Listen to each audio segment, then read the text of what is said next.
सिंदिल by Awadhesh आवारा छौरा छियो खानपुर सिमरी मधुबन वाला गे, छौरा छियो खानपुर सिमरी मधुबन वाला गे।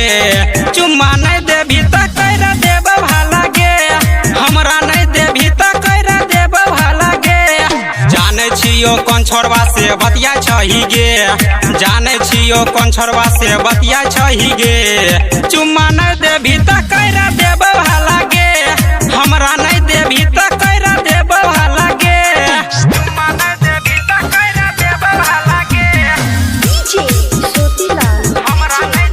सिंदिल बाय अवधेश आवारा रोजे रोजे छौरी करे जाय छही तू भेट, चुम्मा चाटी करे छही कके मामला सेट।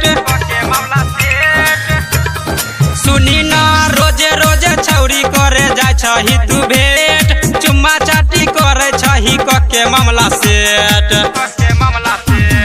बिना भातर के बढ़े छो ऊपर वाला गे, केना बढ़े छो तोहर ऊपर वाला गे।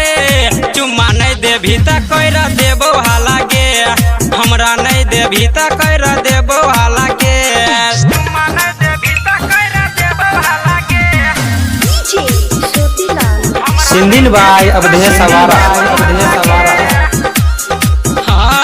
नाम छौ यो कर गे है मुनी लाल मुकेश, जाने छहु बात सब गायक अवधेश।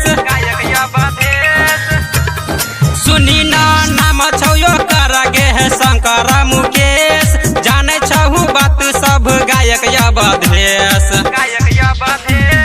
हमारा नहीं बुझे दोसर गाँव वाला गे, हमारा नहीं बुझे दोसर गाँव वाला गे। चुम्मा नहीं देभी त कर देबो हाला गे, हमरा नहीं देभी त कर देबो हाला गे। झकास रिकॉर्डिंग स्टूडियो समस्तीपुर।